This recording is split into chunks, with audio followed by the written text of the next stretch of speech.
Les analyses ADN viennent de parler. Le loup qui s'en est pris à la mi-mai au troupeau de brebis sur cette tourbière entre Mauchamp et Nassogne est bien connu. Il s'agit d'un jeune louveteau issu de la première portée du premier couple à s'être installé en Wallonie.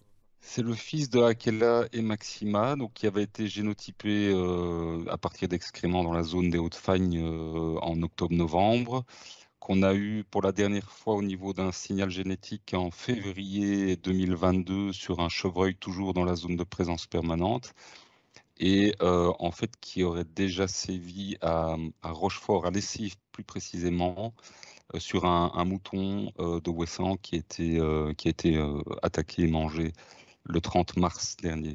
Le jeune mâle de type germano-polonais a quitté ses parents et ses deux sœurs, peut-être trois, à la fin février, début mars 2022. Âgé de tout juste 1 an, il est dans sa phase dite de dispersion, à la recherche d'un nouveau territoire. Alors pour l'instant, on n'a pas d'autres indices de présence de cet animal dans le massif de Saint-Hubert depuis la période des attaques. Donc en fait, il est très probable qu'il ait continué sa route vers une destination inconnue. Mais nous n'avons pas toutes les garanties par rapport à ça, quoi. Par mesure de précaution, le DNF a mis à disposition des éleveurs avec qui il collabore sur le massif de Saint-Hubert ce type de clôture électrique. 1,2 km de piquet amovible ceinturant 7 hectares mis en éco-pâturage juste à côté de l'aérodrome où paissent ces 260 brebis en toute tranquillité.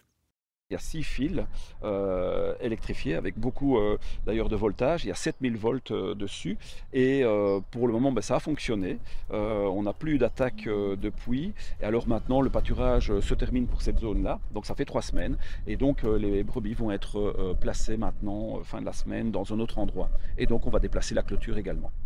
De la découverte ou non de nouvelles preuves de sa présence dans les 6 mois après les derniers relevés pris lors de l'attaque dépendra l'officialisation ou non du plateau ardennais comme nouvelle zone de présence permanente du loup.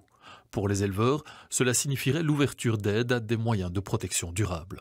Mais si c'est un loup qui est juste de passage, il y a peu d'intérêt d'utiliser beaucoup d'argent public pour protéger tout cela et de voir où il va se fixer. En général, quand il se fixe aussi, c'est parce qu'il va créer une famille, donc il y aura plus d'impact. Mais si jamais maintenant le loup qui était chez nous il y a quelque temps est reparti ailleurs, c'est bon, beaucoup d'énergie pour malheureusement peu d'intérêt si le loup n'attaque plus évidemment.